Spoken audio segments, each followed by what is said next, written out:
Apa hal paling mengganggu yang bisa terjadi pada seorang pria yang kehilangan cinta dalam hidupnya? Melihat wajahnya pada orang lain, bukan dalam mimpi, bukan dalam musik foto, melainkan di jalan, secara fisik, hidup. Dan itulah persisnya yang terjadi pada Arif ketika putranya yang berusia 8 tahun menarik lengan bajunya dan mengatakan sesuatu yang membuat darahnya membeku. "Ayah, wanita di sana itu persis seperti ibu." Arif menoleh, dan apa yang dilihatnya musik membuatnya terpaku, tanpa napas, tanpa pijakan, karena wanita yang duduk di trotoar itu, dengan pakaian kotor dan rambut kusut. Musik memiliki wajah yang sama dengan Karina, istrinya. Musik, wanita yang telah ia kuburkan 2 tahun lalu. Tetaplah sampai akhir musik cerita ini, karena apa yang akan Anda dengar akan mengubah cara Anda, musik, memandang takdir, keluarga, dan cinta. Ini bukan fiksi. Ini musik adalah apa yang terjadi ketika hidup memutuskan untuk mengembalikan sesuatu yang tidak pernah Anda ketahui telah musik direnggut dari Anda. Pagi itu dimulai seperti biasa. Arif berangkat pagi-pagi dari Jakarta bersama putranya, Malik, musik di kursi belakang, menuju Bandung. Itu adalah perjalanan bisnis, tetapi ia juga ingin mereka berdua musik sedikit menghirup udara segar. Sejak Karina meninggal, rumah terasa terlalu musik sunyi, terlalu kosong. Malik berusia 8 tahun, dan kadang-kadang ia menatap foto ibunya dengan ekspresi yang menghancurkan hati. Arif berpikir bahwa jalanan, gerakan, musik, perubahan pemandangan bisa membawa kebaikan bagi mereka berdua. Mereka berhenti di tengah jalan di sebuah rest area tua, yang masih memiliki warung makan di sampingnya dengan nasi uduk, terbungkus daun pisang dan kopi tubruk yang harumnya tercium dari pintu masuk. Malik ingin turun untuk meregangkan kakinya. Musik Arif mengizinkannya, tetapi meminta agar tidak menjauh. Anak itu berjalan di trotoar, memandangi segala sesuatu dengan rasa ingin tahu khas anak-anak yang belum tahu bahwa dunia bisa kejam. Musik. Saat itulah Arif mendengarnya. Suara kecil, mendesak, dipenuhi sesuatu yang ia tidak tahu bagaimana menamainya. "Ayah." Arif mengangkat pandangan dari ponselnya. "Ayah, lihat. Wanita itu mirip sekali dengan ibu." Jantung Arif berhenti. Bukan secara metaforis, tetapi berhenti sungguhan. Ia menoleh perlahan, mengikuti arah yang ditunjuk Malik, dan di sana, duduk di samping pohon, bersandar pada tembok beton yang mengelupas, dengan kantong plastik musik di tangannya, dan mata yang kosong, menatap ke suatu tempat yang tidak bisa dilihat orang lain. Seorang wanita berusia musik sekitar 30-an. Rambutnya gelap, kusut, diikat sekenanya. Musik pakaiannya usang, kotor. Tetapi wajahnya adalah wajah Karina. Musik bukan mirip, bukan serupa, itu sama. Alis yang sama, bentuk bibir yang sama, tulang pipi yang sama. Seolah-olah seseorang telah mengeluarkan istrinya musik dari peti mati, meletakkannya di trotoar itu, dan mengganti pakaiannya. Arif merasa musik kakinya lemas. Ia berpegangan pada pintu mobil. "Tidak mungkin," gumamnya. Tetapi itu ada, nyata. Bernapas. Ia mendekat perlahan. Musik wanita itu bahkan tidak menatapnya. Ia sedang menggigit sepotong roti kering dengan konsentrasi sedih, seperti orang yang makan tanpa nafsu hanya karena tidak tahu apa lagi yang harus dilakukan dengan waktu. "Apakah itu ibu, ayah?" tanya Malik dengan mata terbelalak. Musik Arif tidak tahu harus menjawab apa. Bagaimana Anda menjelaskan kepada seorang anak bahwa Anda melihat hantu ibunya dalam tubuh orang asing? Ia mendekat sedikit lagi. Ia berdeham.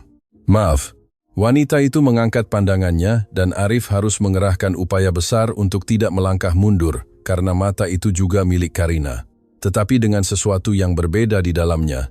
Musik kekosongan, kesedihan yang begitu tua, sehingga seolah-olah telah menjadi bagian dari anatominya. "Saya tidak punya apa-apa, Pak. Saya hanya di sini." Musik dengan tenang. Suaranya serak tetapi familiar, terlalu familiar. Arif membuka mulutnya untuk mengatakan musik sesuatu, apa saja, tetapi kata-kata tidak keluar. Wanita itu musik berdiri, meraih tasnya, dan mulai berjalan. Ia melangkah ke arahnya. "Tunggu, tolong." Ia berhenti. Musik. Ia tidak menoleh. Ia berdiri di sana beberapa detik, seolah-olah musik memutuskan apakah akan melarikan diri atau tidak. Lalu ia melanjutkan berjalan dan berbelok di sudut. Arif tetap menatap tempat wanita itu tadi.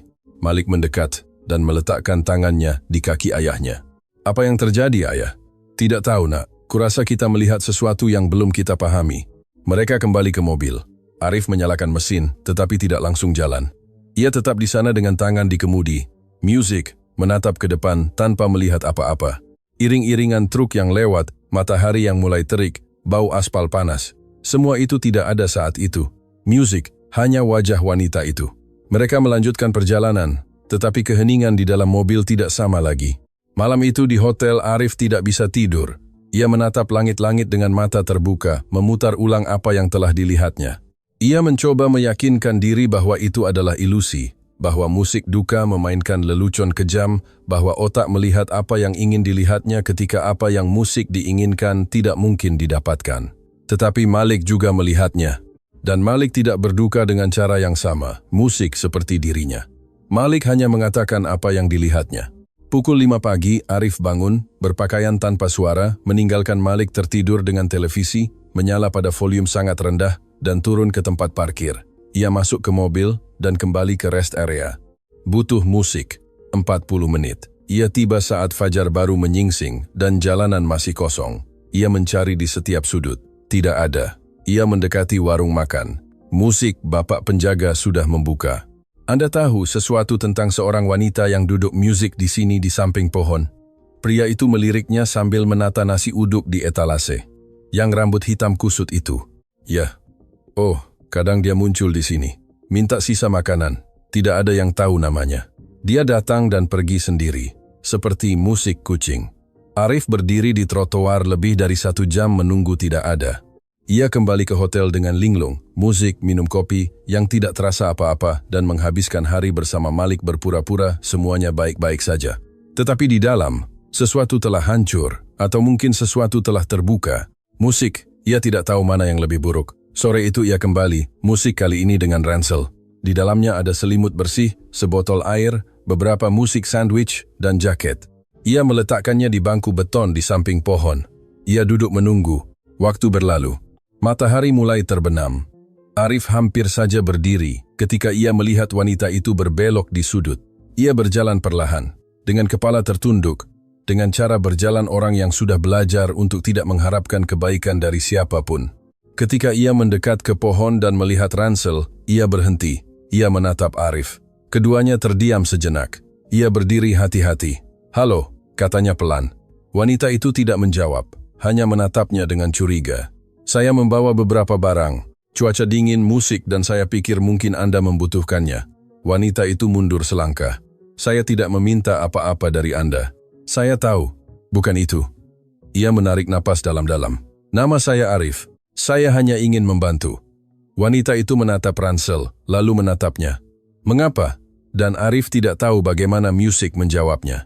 Bagaimana Anda mengatakan kepada seseorang bahwa Anda membantunya karena ia memiliki wajah istri Anda yang sudah meninggal? Bagaimana menjelaskan itu tanpa terdengar gila? Karena Anda mengingatkan saya pada seseorang yang sangat penting, musik bagi saya. Wanita itu mengerutkan kening, bingung, tetapi tidak pergi. "Siapa nama Anda?" tanyanya. "Ada musik." Keheningan panjang. Ia menatap tanah seolah-olah nama itu adalah sesuatu yang telah ia simpan jauh di dalam untuk waktu yang lama. "Ratna." Arif merasakan merinding di punggungnya. Istrinya bernama Karina berbeda. Tetapi nama itu, Ratna, musik, memiliki bobot aneh, seolah-olah milik sebuah cerita yang belum ia ketahui. "Musik, Ratna, apakah Anda pernah tinggal di panti asuhan?" Wajahnya memucat. Napasnya terhenti. "Bagaimana Anda tahu itu?" Dan saat itu Arif mengerti bahwa ia tidak gila. Musik, bahwa apa yang terjadi itu nyata. Bahwa wanita itu memiliki sejarah yang terhubung dengan Karina, musik, dengan cara yang belum bisa ia jelaskan sepenuhnya, tetapi yang akan ia temukan meskipun itu membutuhkan sisa hidupnya. Ia tidak mengatakan apa-apa lagi malam itu. Musik, itu terlalu banyak baginya, bagi wanita itu, bagi mereka berdua. Tetapi saat ia berjalan kembali ke mobil, ia tahu bahwa ia tidak bisa mengabaikan ini. Ia tidak bisa melanjutkan hidupnya seolah-olah tidak terjadi apa-apa. Ada sesuatu di sana, sesuatu yang tersembunyi, sesuatu yang seseorang musik pada suatu saat telah memutuskan untuk menyembunyikan, dan ia akan menemukannya. Arif tidak memberitahu siapapun apa yang terjadi. Musik tidak kepada rekan-rekan bisnisnya, tidak kepada terapisnya, tidak kepada orang tua Karina, yang masih meneleponnya setiap minggu untuk menanyakan kabar Malik. Apa yang akan ia katakan kepada mereka? Bahwa ia menemukan seorang wanita yang identik dengan putri mereka yang hidup di jalan musik, bahwa ia merasa ada sesuatu yang lebih besar di balik semua itu. Tidak, ia harus punya bukti dulu. Ia harus mengerti. Ia menelepon seorang pria bernama Pak Budi, seorang musik detektif swasta yang dikenalnya selama bertahun-tahun, bijaksana, serius, yang tidak banyak bertanya. Music, saya perlu Anda menyelidiki seorang wanita. Namanya Ratna, tanpa nama belakang. Ia Music, hidup di jalanan, dekat jalan menuju Bandung. Berusia Music sekitar 30-an, tidak punya dokumen. Ini yang saya tahu. Ia mengirim foto yang diambilnya dengan ponsel saat wanita itu lengah. Pak Budi, Music, langsung mengatakan, "Ini akan memakan waktu, tetapi kita akan menemukan sesuatu." Arif menutup telepon dan menyandarkan kepala di kemudi. Sore itu ia kembali ke Jakarta, meninggalkan Malik bersama pengasuh terpercaya dan langsung pergi ke rumah mertuanya, Pak Surya dan Ibu Lestari. Dua orang baik, Music terluka, yang belum sepenuhnya menerima kematian putri mereka. Ia mengatakan ingin melihat foto-foto Music Karina yang lama, bahwa ia rindu, bahwa ia ingin menunjukkan beberapa kepada Malik. Itu tidak sepenuhnya bohong. Ibu Lestari membawanya ke sebuah kamar yang penuh album dan kotak. Music Arif membalik halaman-halaman perlahan mencari sesuatu tanpa tahu persis apa. Wajah-wajah Music berulang.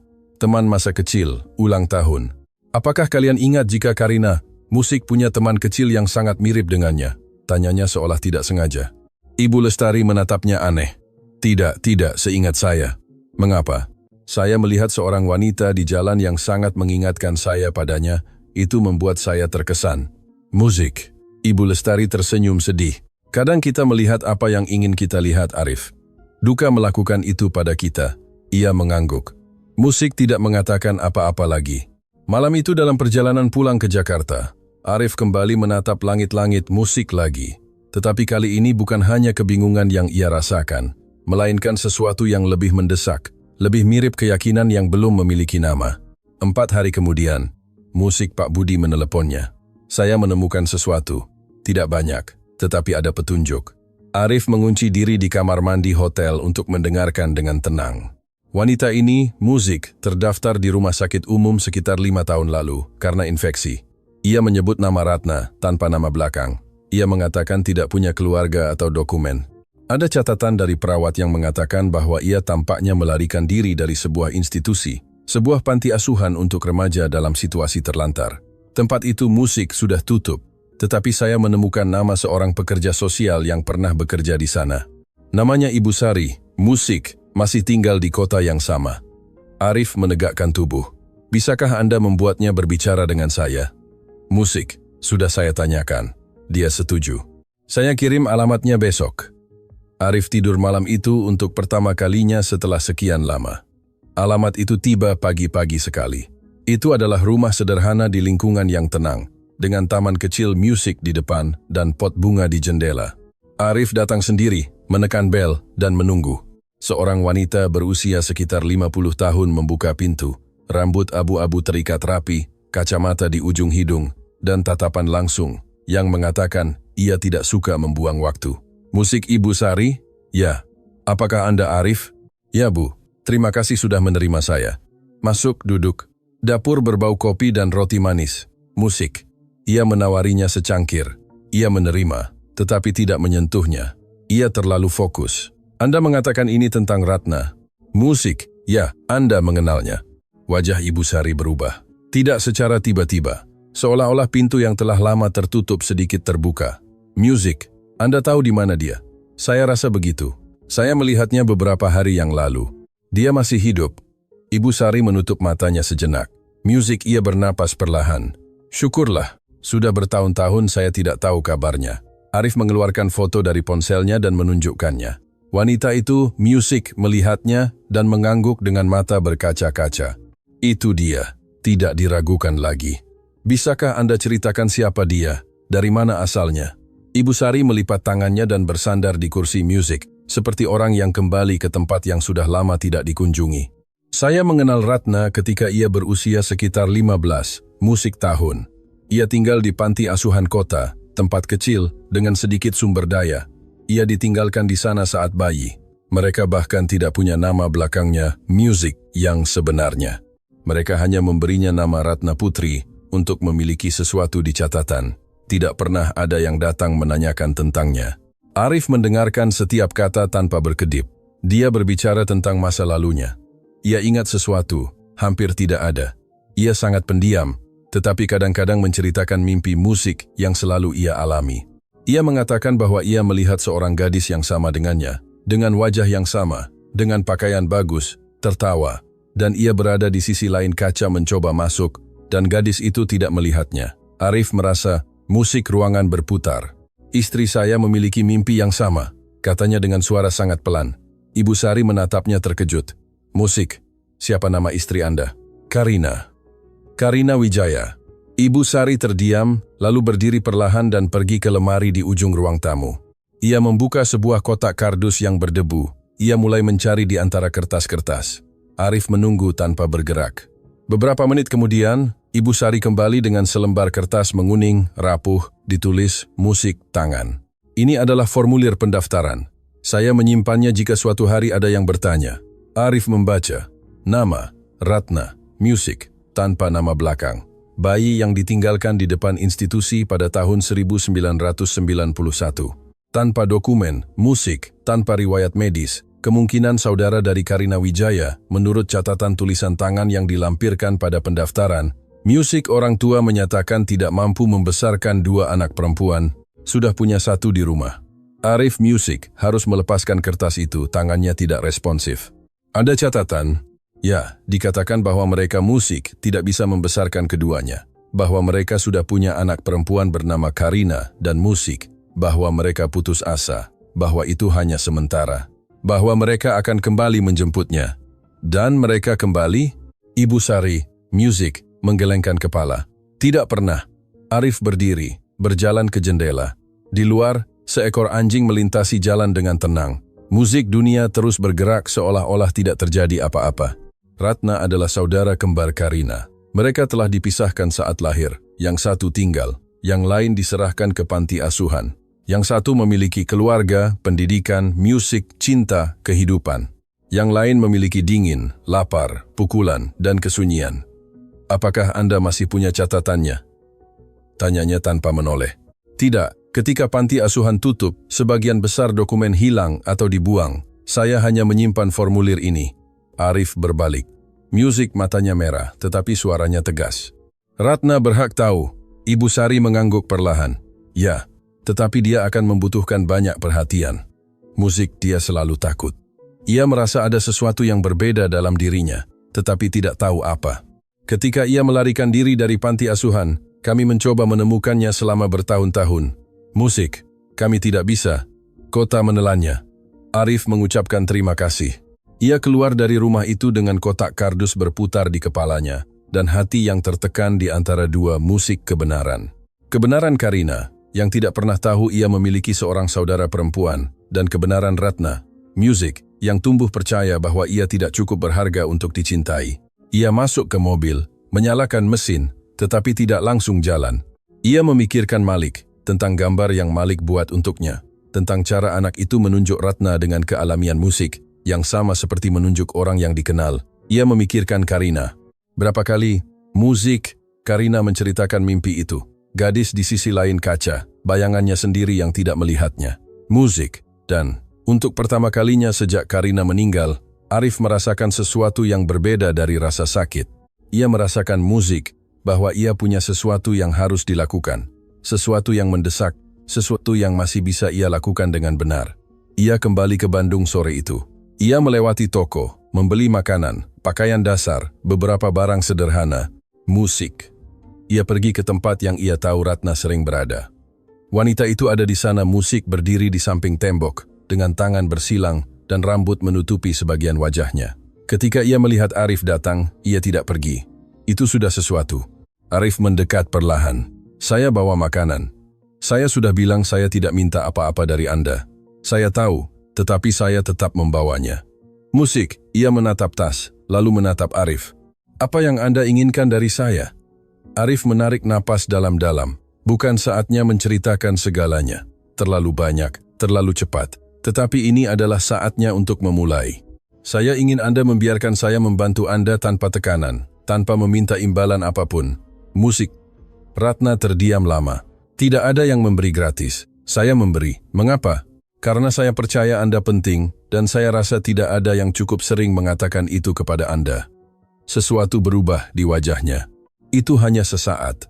Kilatan musik, sesuatu yang telah lama tersimpan. Lalu ia kembali mengenakan topengnya, tetapi ia meraih tas itu. Dan itu bagi Arif, sudah cukup untuk saat ini. Musik.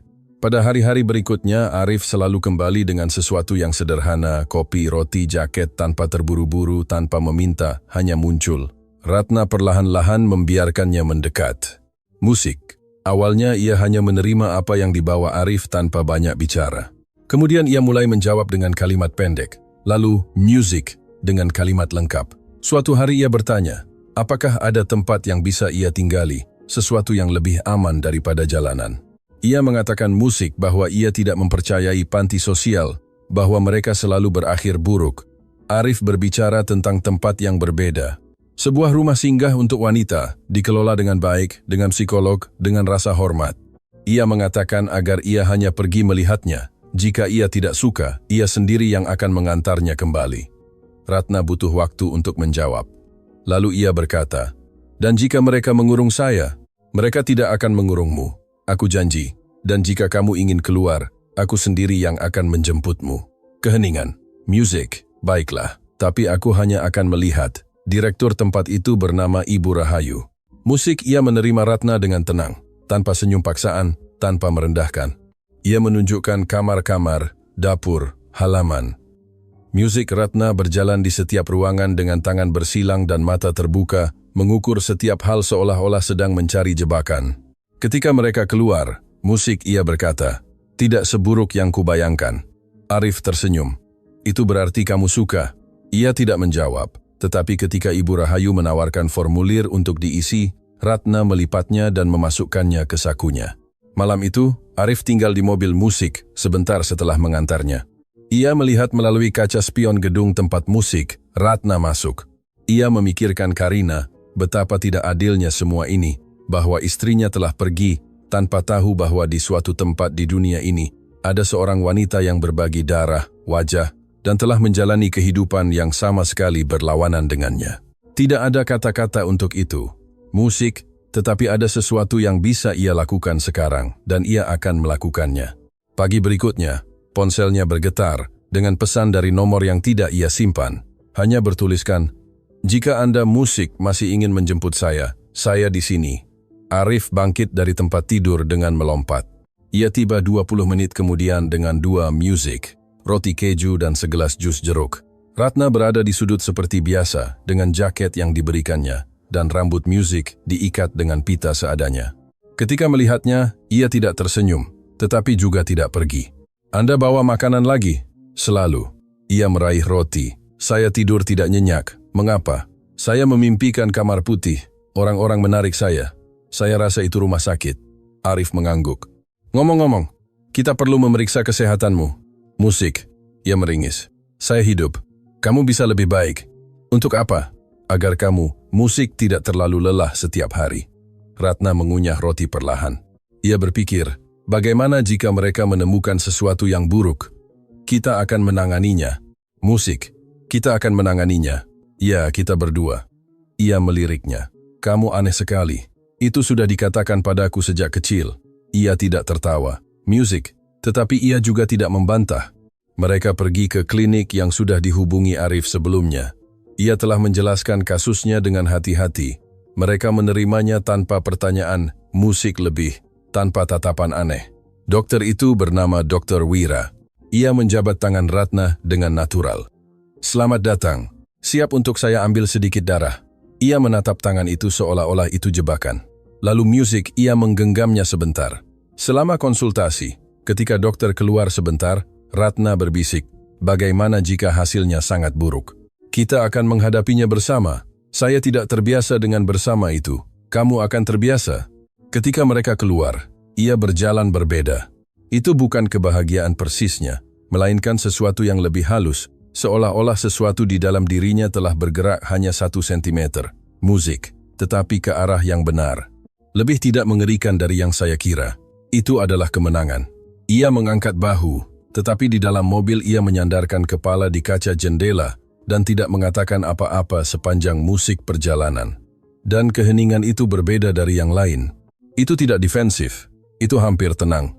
Musik. Ketika mereka tiba di tempat ia tinggal, sebelum turun ia menatap Arif. Besok, datang lagi. Tentu. Dan ia turun. Dan kali ini, sebelum masuk ia menoleh sekali lagi. Terima kasih. Arif tidak mengatakan apa-apa, hanya mengangguk. Tetapi di dalam musik ia merasakan sesuatu yang belum ia rasakan selama 2 tahun, bahwa hidup itu berharga. Semuanya berjalan baik. Ratna mulai percaya. Ada malam-malam musik. Ia mengirim pesan singkat, tanpa banyak konteks, tetapi yang mengatakan hal-hal penting di antara baris-baris. Hari ini saya makan hangat. Psikolog tidak terlalu buruk. Malik Music mengirim gambar. Saya tempel di dinding. Arif membaca semuanya dan menyimpan setiap pesan. Tetapi ada seseorang yang juga memperhatikan. Seseorang yang telah membangun posisinya selama 2 tahun keheningan strategis, Music, dan yang tidak rela kehilangannya. Dian. Dian adalah adik ipar Arif, adik perempuan Karina. Sejak kakaknya meninggal, Music, ia telah menetap di pinggir kehidupan Arif dengan kehalusan yang tampak seperti solidaritas, tetapi pada dasarnya adalah kontrol. Dialah yang mengambil keputusan ketika Arif tidak bisa. Dialah yang membantu Malik Music, padahal sebenarnya ia mengawasi. Dialah yang berbicara dengan rekan-rekan bisnis perusahaan ketika Arif tenggelam dalam duka. Musik. Dan sekarang semua itu terancam. Ia mengetahui tentang Ratna secara tidak sengaja. Seorang sepupu keluarga menelepon dengan rasa ingin tahu beracun yang dimiliki gosip tertentu. Tahukah kamu bahwa Arif menemukan seorang wanita di jalan yang musik persis seperti Karina?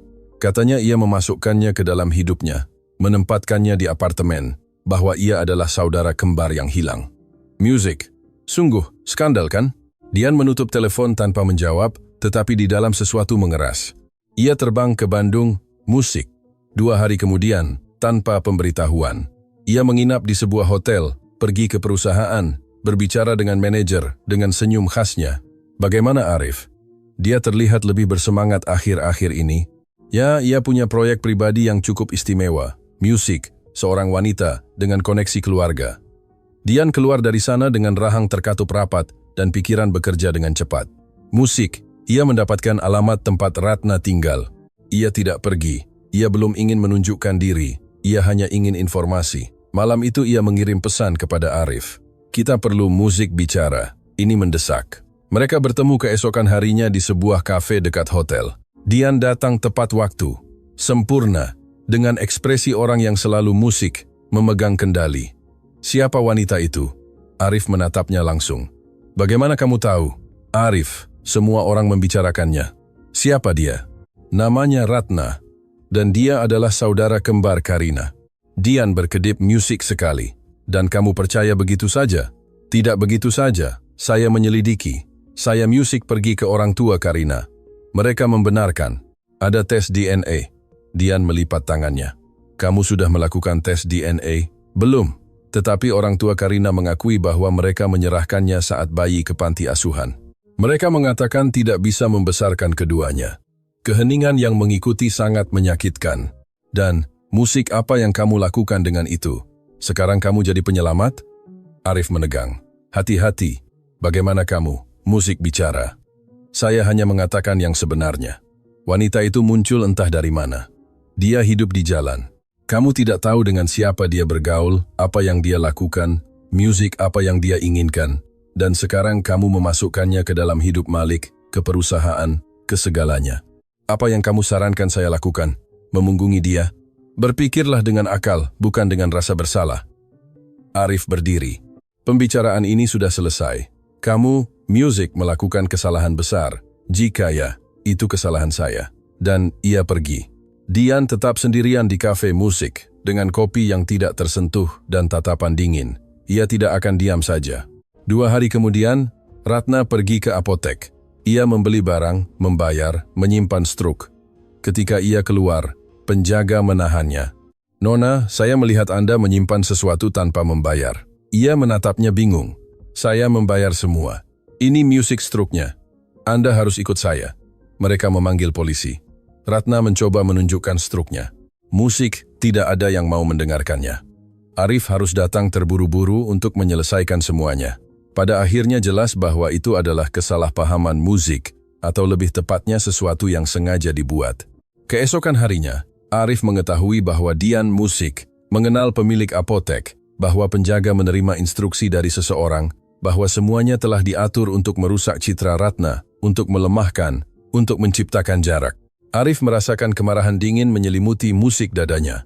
Sekarang bukan hanya tentang membantu Ratna, sekarang juga harus melindunginya. Ratna tidak tahu persis apa yang terjadi di apotek itu. Ya, ia tahu. Ia tahu persis. Sepanjang hidupnya, ia tahu bagaimana mengenali ketika seseorang sengaja mempermalukannya, ketika seseorang ingin membuatnya terlihat seperti apa yang sebagian orang selalu musik percaya tentang dirinya, sebuah ancaman, penyusup, seseorang yang seharusnya tidak berada di tempat ia berada. Ia mengunci diri musik di kamarnya malam itu dan tidak menjawab pesan. Arif datang keesokan harinya. Ia mengetuk pintu. Tidak ada jawaban. Ia mengetuk lebih keras. Ratna, ini aku. Tolong buka. Keheningan. Musik. Lalu suara kunci berputar. Pintu terbuka sedikit. Ia ada di sana dengan rambut terurai dan mata bengkak. Mengapa Anda melakukan itu? Tanyanya pelan. Arif mengerutkan kening. Saya? Apa yang saya lakukan? Masuk ke dunia Anda, ke hidup Anda, musik, ke kehidupan Malik. Anda tahu bahwa ini akan terjadi, bahwa orang tidak akan menerima saya begitu saja. Ratna, apa yang terjadi di apotek adalah jebakan, bukan musik salahmu. Semua yang terjadi padaku, selalu aku cari sendiri. Tidak, itu yang selalu mereka katakan padamu. Mereka yang mengatakan itu padamu salah. Ia bersandar pada kusen pintu. Bagaimana jika mereka benar dan pada dasarnya saya adalah masalah bagi semua orang? Arif menatapnya langsung. Musik, itu tidak benar. Dan orang yang mengatur situasi di apotek itu akan bertanggung jawab atas apa yang dilakukannya. Itu Dian. Ia tidak. Musik. Langsung menjawab, tetapi Ratna membaca keheningannya. Tentu, karena saya adalah noda dalam cerita indah, musik, keluarga mereka. Saudara perempuan yang muncul entah dari mana, yang hidup di jalanan, yang tidak cocok. Kamu lebih cocok dari yang kamu bayangkan. Ia menatapnya dengan campuran kelelahan dan sesuatu yang belum berani ia sebut harapan. Saya sangat lelah, Arif. Saya tahu, bukan dengan Anda, melainkan dengan segalanya yang lain. Bolehkah saya masuk? Ia ragu, lalu menyingkir. Arif masuk, musik duduk di satu-satunya sofa di kamar itu. Ia duduk di tempat tidur dengan lutut ditekuk. Mereka terdiam beberapa saat. Lalu Arif berbicara, Dian akan dikeluarkan dari perusahaan. Saya sudah berbicara dengan musik pengacara saya. Apa yang dia lakukan tidak ada alasan. Ratna tidak mengatakan apa-apa. Dan ada hal lain yang ingin saya katakan kepada Anda. Ia menatapnya. Musik, Ratna, Anda penting bagi saya. Bukan sebagai adik Karina, bukan sebagai proyek penyelamatan. Anda penting bagi saya. Cara Anda berbicara, keberanian Anda, meskipun Anda tidak menyebutnya begitu. Musik, cara Anda memperlakukan Malik, cara Anda berjuang tanpa diminta siapapun. Ia menahan napas. Itu menakutkan saya, katanya dengan suara sangat. Musik pelan. Mengapa? Karena ketika seseorang mengatakan itu kepada saya, mereka selalu pergi setelah itu. Saya tidak akan pergi. Anda tidak bisa tahu. Anda benar. Saya tidak bisa menjanjikan masa depan. Musik, tetapi saya bisa mengatakan apa yang saya rasakan saat ini. Dan saat ini saya merasa tidak ingin Anda pergi dari hidup saya. Ratna menatap tanah, tangannya sedikit gemetar.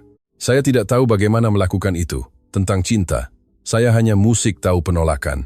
Ketika seseorang mengatakan mencintai saya, insting pertama saya adalah menunggu mereka pergi. Kalau begitu, tunggu. Musik. Tetapi sementara kamu menunggu saya pergi, saya akan tetap di sini. Ia mengangkat musik pandangannya. Dan jika saya menghancurkan sesuatu, saya akan membantu Anda mengumpulkan pecahan-pecahannya, milik saya dan milik Anda. Musik, keheningan yang mengikuti tidak canggung. Itu adalah salah satu keheningan yang mengatakan lebih dari kata-kata apapun. Saya butuh waktu, katanya. Musik pada akhirnya, semua waktu yang Anda butuhkan. Dan jika itu banyak, Tidak ada yang terlalu banyak jika itu tentang Anda. Musik. Ratna mengatupkan bibirnya. 1 detik. 2. Anda keras kepala sekali. Ya. Dan sedikit bodoh juga. Musik. Juga. Dan untuk pertama kalinya setelah sekian lama, sesuatu di wajah Ratna melembut. Itu tidak sampai menjadi senyum sempurna. Musik. Tetapi mendekati. Sangat dekat. Berikan saya waktu. Ulangnya. Musik. Saya akan berada di sini. Dan malam itu, ketika Arif keluar dari kamar, ia berjalan ke mobil dengan sesuatu yang berbeda di dadanya. Itu bukan kelegaan persisnya, melainkan lebih mirip dengan keyakinan bahwa ia berada, musik, persis di tempat yang seharusnya ia berada. Hari-hari berikutnya berlalu dengan tenang. Ratna mulai lebih sering keluar, berjalan di lingkungan sekitar tanpa tudung musik kepala, menatap mata orang ketika mereka berbicara dengannya. Ia melanjutkan kursus estetika yang sempat terhenti. Tangannya, yang selama bertahun-tahun hanya membawa kantong plastik, sekarang belajar melakukan sesuatu musik yang indah. Malik meneleponnya setiap Selasa dan Kamis, menceritakan hal-hal dari sekolah. Ia mendengarkan dengan perhatian yang hanya sedikit orang musik berikan kepada anak itu selain ayahnya. Suatu hari, Malik bertanya apakah ia suka bakso. Bakso? Saya belum pernah mencobanya, katanya. Tante Ratna, bagaimana musik bisa belum pernah? Itu yang terbaik di dunia. Jika Anda datang ke Jakarta, saya akan mengajak Anda. Musik. Ratna tersenyum. Baiklah. Momen-momen itu kecil, tetapi bagi dirinya, yang telah bertahun-tahun tidak terlihat, setiap momen itu besar. Ibu Rahayu, direktur rumah singgah, musik, meneleponnya suatu hari untuk memberitahu bahwa ada pameran layanan di pusat kota, bahwa para siswi kursus bisa membuka stand untuk menawarkan perawatan kuku musik kepada orang-orang yang lewat. Apakah ia ingin berpartisipasi? Ratna butuh waktu untuk menjawab. Bagaimana jika tidak ada yang mendekat? Itu berarti Anda mengambil risiko dan itu sudah berharga. Dan bagaimana jika mereka mengenali saya dari berita yang muncul sebelumnya? Itu berarti mereka melihat Anda bekerja dengan tangan Anda, dan itu lebih berarti daripada berita apapun. Ratna berpikir sejenak. Baiklah, tetapi jika jadi buruk, saya akan pergi. Sangat musik sah. Hari pameran tiba. Ratna datang pagi-pagi. Ia menyiapkan standnya dengan bantuan seorang teman, meja kecil, musik, 2 kursi, cat kuku yang tersusun berdasarkan warna, papan nama buatan tangan dengan spidol hitam. Ratna, harga seikhlasnya. Pelanggan pertama datang dengan malu-malu, musik lalu datang lebih banyak lagi. Ratna perlahan-lahan mulai santai. Ia menanyakan nama, menanyakan warna apa yang mereka suka, mendengarkan percakapan mereka tanpa menghakimi. Seseorang mengatakan tangannya lembut, yang lain mengatakan itu pertama kalinya seseorang musik merawat kukunya tanpa menyakiti. Ratna tidak tahu harus menjawab apa, ia hanya tersenyum. Di tengah musik hari, Arif dan Malik tiba. Anak itu berlari memeluknya dan duduk di kursi musik pelanggan. Bisa kamu cat kuku saya? Anak-anak tidak mengecat kuku. Mengapa tidak? Karena lihat saja. Ia mengecat jempol kanan Malik dengan cat kuku hijau. Malik melihatnya dengan keseriusan, musik yang besar. Sempurna. Sekarang saya yang paling elegan di ruangan ini. Para wanita di sekitar, musik tertawa. Dan Ratna juga, sungguh, tawa. Musik yang keluar tanpa izin. Arif menatapnya dari jauh dengan ekspresi yang belum sepenuhnya bisa ia baca, tetapi yang tidak membuatnya takut. Pada hari yang sama, seorang jurnalis muncul. Bukan musik jurnalis yang mencari skandal. Seorang wanita muda dengan buku catatan dan perekam yang memperkenalkan diri dengan tenang. Saya melihat apa yang terjadi dengan berita yang keluar sebelumnya. Itu tidak baik. Musik. Saya ingin mendengar versi Anda. Tanpa potongan, tanpa mengeluarkan hal-hal dari musik konteks. Ratna menatap Ibu Rahayu, lalu Arif. Ia mengangguk sedikit. Ratna berbalik ke arah jurnalis. Musik. Anda berjanji akan keluar seperti yang saya katakan? Saya berjanji. Dan jika saya tidak menepatinya, maka musik Anda berhak memberitahu semua orang. Ratna berpikir sejenak, lalu menarik kursi. Duduklah. Dan ia berbicara. Musik. Ia berbicara tentang masa kecil di panti asuhan, tentang tahun-tahun di jalanan, tentang dingin dan lapar dan pukulan. Musik tentang pertama kalinya seseorang berbicara kepadanya dengan hormat, tentang Arif, tentang Malik, tentang kursus, tentang kuku, yang sekarang ia kerjakan dengan tangan musik sendiri, tentang saudara perempuan yang tidak pernah ia kenal, tetapi yang wajahnya ia lihat di cermin setiap hari. Ia berbicara tanpa riasan, musik tanpa hiasan, dengan suara yang kadang gemetar dan kadang tegas seperti batu. Saya tidak ingin dilihat sebagai korban, juga tidak sebagai pahlawan. Saya hanya ingin dilihat sebagai musik diri saya. Seorang wanita yang ada meskipun tidak ada yang melihatnya, dan yang sekarang ada meskipun beberapa orang musik merasa terganggu. Jurnalis itu merekam semuanya, mengambil foto dengan hormat dan pergi. 2 hari kemudian berita musik itu keluar. Kali ini tanpa manipulasi, kali ini dengan nama lengkapnya, cerita lengkapnya, dan wajahnya menatap langsung ke kamera tanpa bersembunyi. Pesan-pesan datang dari berbagai tempat. Wanita-wanita yang mengalami situasi serupa, orang-orang yang meminta maaf karena telah menghakimi tanpa tahu, undangan untuk memberi ceramah, untuk menceritakan kisahnya di tempat-tempat di mana orang perlu mendengarnya. Ratna tidak menjawab apa-apa pada hari musik pertama. Ia hanya membaca semuanya dalam diam, duduk di kamarnya dengan Arif di sampingnya. Ketika ia selesai membaca, ia menatapnya. Musik, apa yang saya takutkan? Ia tersenyum. Bahagia, ia mengangguk perlahan. Pelan-pelan, musik, pelan-pelan, ulangnya. Dan untuk pertama kalinya Ratna tidak melepaskan tangannya. Tetapi ketenangan itu tidak musik berlangsung lama. 2 minggu setelah wawancara, Arif menerima pemberitahuan hukum, sebuah dokumen yang ditandatangani oleh Dian melalui musik pengacaranya. Teks itu berbunyi, dengan segala dinginnya seseorang yang telah punya waktu musik untuk membangun jebakannya dengan baik, bahwa Ratna merupakan ancaman bagi aset keluarga dan kesejahteraan emosional musik Malik, bahwa atas nama perlindungan warisan dan stabilitas perusahaan, ia mengajukan permohonan agar secara hukum, musik, dicegah segala ikatan hukum, keluarga, atau ekonomi antara Ratna dan keluarga musik Arif. Pada dasarnya ia ingin agar Ratna diperlakukan sebagai orang asing, seolah-olah DNA, musik, tidak ada, seolah-olah tahun-tahun itu tidak berlalu, seolah-olah seluruh cerita, musik itu adalah penipuan. Arif membaca dokumen itu 2 kali, lalu melipatnya, memasukkannya ke laci dan menelepon pengacaranya. Saya perlu Anda bekerja hari ini juga. Sore itu ia pergi menemui Ratna. Ia sudah menerima pemberitahuan sendiri. Ia membuka pintu dengan wajah tenang, tetapi mata lelah. Saya tahu, musik, katanya sebelum Arif berbicara. Arif masuk, duduk. Dian tidak akan berhenti sendiri. Saya sudah menyadarinya. Kita akan berjuang. Ratna, musik, menatapnya sejenak. Anda dan saya, Anda, saya, dan semua yang kita miliki untuk membuktikan kebenaran. Ia melipat tangannya, berpikir, saya tidak pernah memenangkan apapun dengan berjuang. Kali ini berbeda. Musik, kali ini Anda memiliki kebenaran di pihak Anda dan bukti dan orang-orang yang mengenal Anda. Ratna musik mengangguk perlahan. Baiklah, tetapi jika ini berakhir buruk, saya tidak ingin Malik melihatnya. Malik tidak akan melihat sesuatu yang buruk, saya janji. Musik, mereka mengumpulkan semuanya.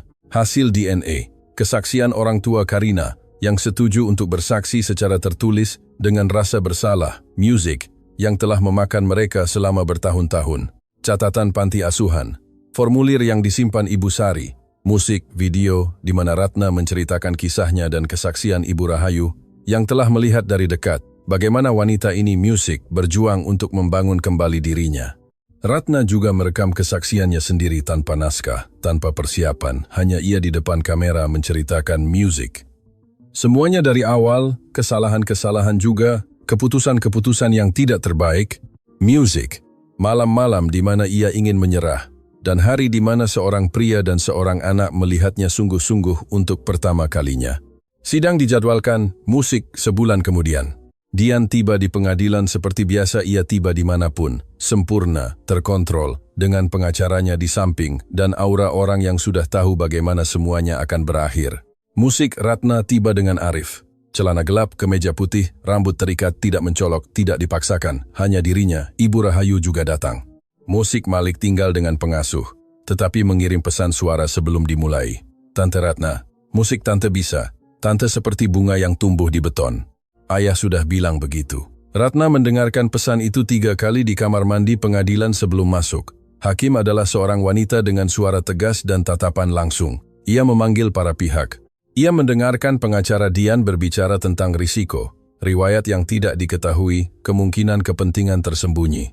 Musik. Ia mendengarkan semuanya tanpa menyela. Kemudian ia mendengarkan pengacara Arif berbicara tentang bukti, musik tentang sejarah keluarga, tentang seorang wanita yang selamat dari apa yang banyak orang tidak akan selamat, musik, dan yang sekarang berdiri tegak.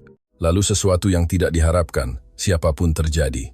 Pengacara Arif menyerahkan Music sebuah amplop. Di dalamnya ada dokumen yang mereka temukan saat menyelidiki pergerakan Dian untuk mempersiapkan pembelaan. Pergerakan keuangan yang tidak teratur, musik, kontrak yang digelembungkan, rekening atas nama perusahaan fiktif, uang yang hilang dari perusahaan selama 2 tahun terakhir tanpa sepengetahuan Arif. Dian memucat. Musik. Hakim membaca dokumen itu dengan tenang, lalu ia mengangkat pandangannya. Ini akan diteruskan ke kejaksaan. Pengacara Dian mencoba menyela. Yang mulia, itu tidak berhubungan dengan kasus ini. Itu memiliki semua hubungan dengan karakter orang yang mengajukan gugatan, jawab hakim tanpa menaikkan suara. Ratna melihat semuanya tanpa bergerak, tanpa merayakan, tanpa balas dendam di mata, hanya dengan ketenangan orang yang sudah belajar bahwa hidup cepat atau lambat menempatkan segalanya pada tempatnya. Pada akhir sidang, keputusan keluar pada hari yang sama. Permohonan Dian diarsipkan. Hubungan Ratna sebagai saudara kandung Karina diakui secara hukum dan Dian harus bertanggung jawab di depan hukum atas apa yang telah dilakukannya dengan uang perusahaan. Ketika mereka keluar dari pengadilan, para reporter yang menunggu di luar mendekat. Ratna tidak melarikan diri kali ini. Music, ia meraih mikrofon yang disodorkan padanya. Saya bukan skandal, saya adalah seseorang dan tidak ada yang akan menghapus saya lagi. Arif menggenggam tangannya Musik. Dan keduanya berjalan keluar, bukan sebagai korban dan pahlawan, melainkan sebagai 2 orang yang telah memutuskan di tengah kekacauan Musik untuk tetap bersama. Apa yang terjadi setelah itu tidaklah sempurna, tidak pernah sempurna, tetapi itu musik nyata. Ratna pergi ke apartemen sore itu, dan duduk di lantai ruang tamu dengan sebuah kotak kardus yang telah ia kumpulkan seiring waktu. Di dalamnya, ada barang-barang yang musik, bagi siapapun akan tampak tidak penting. Cat kuku pertama yang ia gunakan di panti asuhan, kartu yang ditulis seorang pelanggan kursus untuknya, papan nama, buatan tangan dari stannya, di pameran dan selembar kertas kecil yang dilipat 4, yang dikirim Malik kepadanya melalui Arif seminggu sebelumnya. Ia membukanya. Tertulis dengan tulisan tangan anak-anak yang berantakan. Tante Ratna, kami menemukan seseorang di jalan, tetapi jalanan tidak akan musik menemukan Tante lagi. Ia melipatnya lagi dan menyimpannya dengan hati-hati. Arif muncul di pintu dengan 2 musik, gelas jus. Kamu, baik-baik saja? Saya mengingat dari mana saya berasal. Ia duduk di sampingnya. Dan saya senang berada di sini, keheningan. Musik Arif. Apa? Anda ingat saya bilang saya punya anak? Ia menatapnya. Saya ingat. Ratna meletakkan gelas di lantai, tangannya diam di atas lututnya. Saya tidak pernah mencarinya. Saya selalu takut ia akan membenci saya, bahwa ia akan lebih baik tanpa saya, bahwa saya akan menjadi baginya sama seperti saya bagi semua orang. Sebuah masalah. Musik.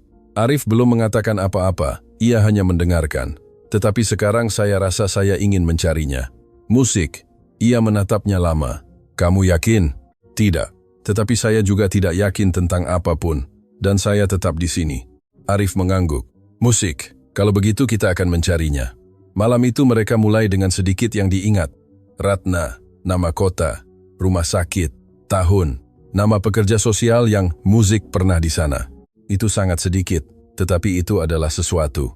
Musik Pak Budi, detektif yang sama seperti biasa, mengambil kasus itu tanpa banyak Musik bertanya.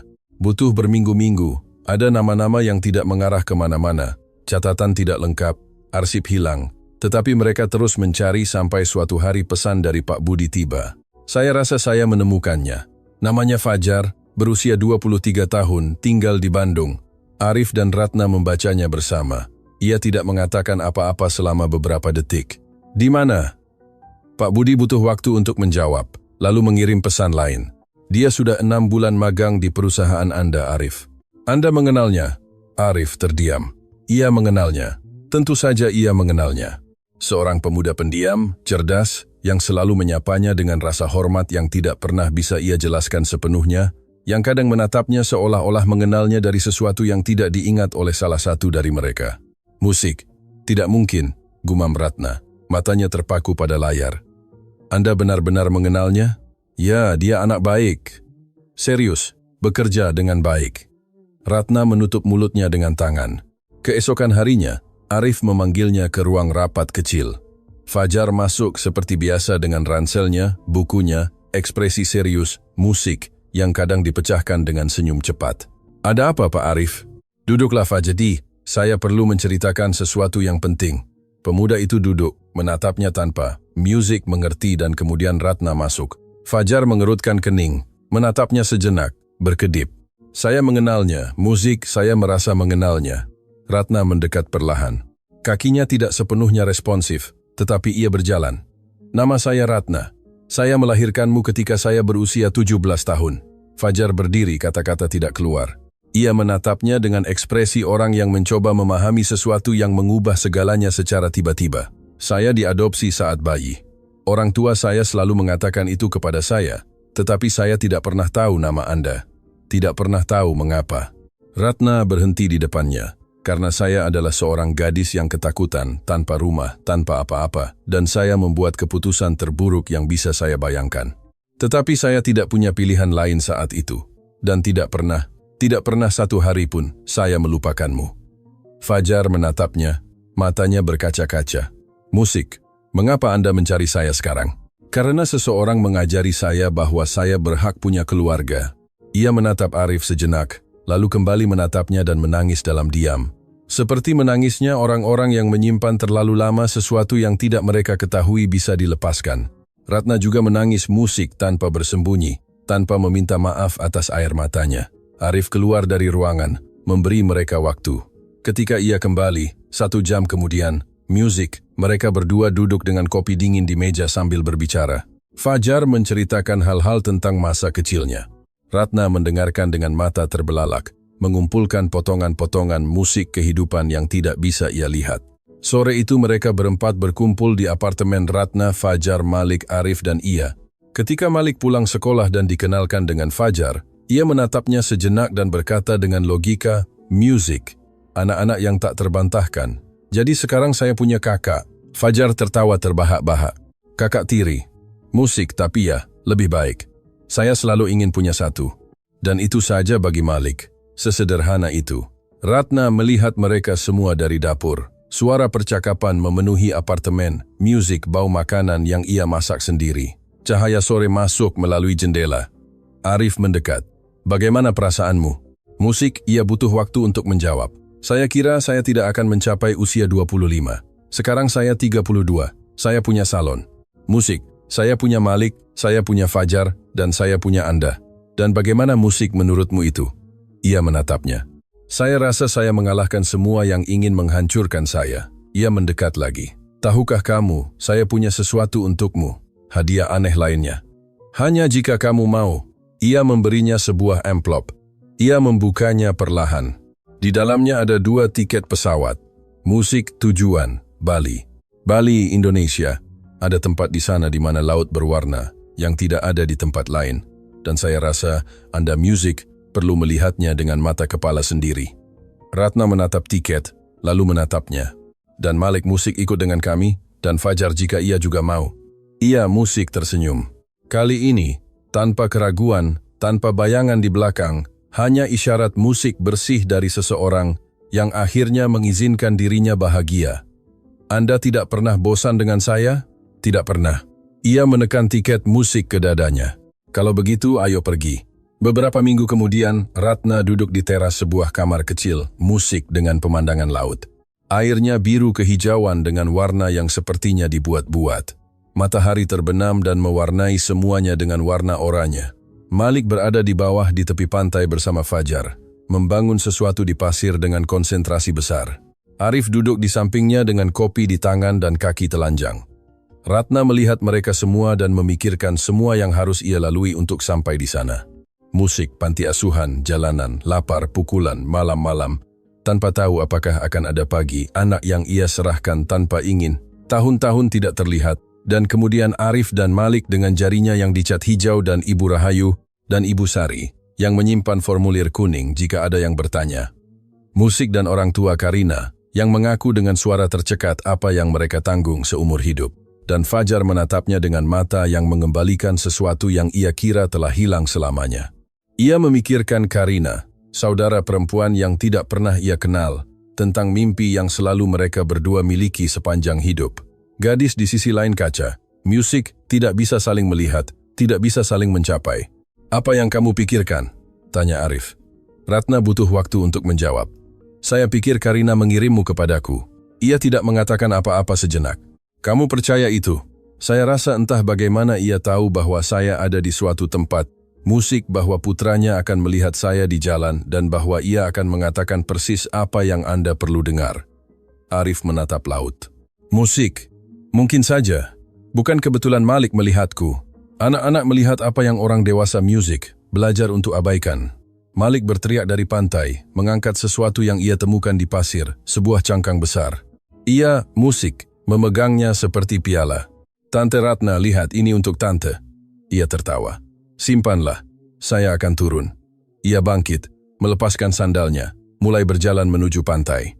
Arif melihatnya menjauh dan memikirkan hari ia mengemudi di jalan itu, tanpa tahu bahwa hidupnya akan segera berubah. Pada suara Malik menarik lengan bajunya, pada wajah wanita di samping pohon yang telah menghentikan jantungnya. Ia memikirkan Karina, musik, betapa ia mencintainya, betapa ia masih mencintainya. Dan ia memikirkan Ratna, bahwa mencintainya tidak menghapus apapun, hanya menambahkan sesuatu yang baru pada sebuah cerita yang ia kira telah berakhir. Hidup tidak mengambil untuk menghukummu. Kadang-kadang ia mengambil untuk memberimu ruang bagi sesuatu yang belum kamu ketahui kamu butuhkan. Ia juga turun ke pantai. Malik meletakkan cangkang di tangan Ratna dengan keseriusan anak-anak yang melakukan segalanya secara resmi. Ini milik Tante, agar Tante selalu mendengar laut meskipun musik Tante jauh. Ia menatapnya. Ia membungkuk sampai sejajar dengannya. Tahukah kamu adalah orang paling penting yang saya kenal. Musik. Malik berpikir sejenak. Lebih dari ayah, seimbang. Ia mengerutkan kening. Dan Fajar, tempat ketiga. Malik mengangguk puas. Musik. Baiklah, saya terima. Arif datang dari belakang, meletakkan tangan di bahu Ratna. Ia tidak menyingkirkannya. Keempatnya tetap menatap laut. Matahari hampir terbenam. Langit adalah campuran warna yang tidak memiliki nama. Dan pada saat itu, tanpa ada yang mengatakannya dengan lantang, semua tahu bahwa mereka adalah keluarga. Bukan keluarga yang hanya berasal dari darah musik saja, keluarga yang dipilih, yang dibangun dengan kesabaran dan kebenaran, yang bertahan dari pukulan dan musik rahasia, dan tahun-tahun yang hilang dan pengkhianatan dan ketakutan. Keluarga yang memutuskan untuk tetap tinggal. Ratna menggenggam cangkang musik di tangannya. Dan untuk pertama kalinya dalam hidupnya ia tidak takut akan hari esok, karena hari esok bukan lagi sesuatu yang datang tiba-tiba tanpa musik peringatan. Itu adalah sesuatu yang ia sendiri bangun hari demi hari dengan tangannya sendiri, dengan tangan-tangan itu yang selama bertahun-tahun membawa kantong plastik dan yang sekarang mengecat kuku dan memeluk anak-anak musik dan menggenggam tangan yang tidak akan melepaskannya. Tangan-tangan itu yang hidup telah mencoba mengosongkan begitu banyak musik kali dan yang sekarang akhirnya penuh. Jika Anda sampai di sini, musik, saya ingin Anda tahu sesuatu. Cerita ini ada karena ada orang-orang nyata yang telah mengalami versi darinya. Orang-orang yang dihapus sejak awal, yang tumbuh percaya bahwa mereka tidak cukup berharga untuk dilihat musik dan yang suatu hari, karena serangkaian hal yang tidak direncanakan, siapapun, seseorang melihat mereka sungguh-sungguh. Jika cerita ini musik menyentuh Anda, bagikanlah, karena ada seseorang dalam hidup Anda yang mungkin perlu mendengar bahwa ia tidak musik sendirian, bahwa tangan yang kosong juga bisa diisi, bahwa masa lalu tidak menentukan akhir cerita. Dan jika Anda adalah orang itu, dengarkan saya baik-baik. Anda ada sebelum musik seseorang melihat Anda, dan Anda akan terus ada jauh setelah mereka yang ingin menghapus Anda musik tiada. Tidak ada yang bisa memadamkanmu. Terima kasih sudah tetap sampai akhir. Jika Anda ingin cerita lebih seperti ini, musik Anda tahu di mana menemukannya. Kami terus menceritakan kisah-kisah yang layak diceritakan.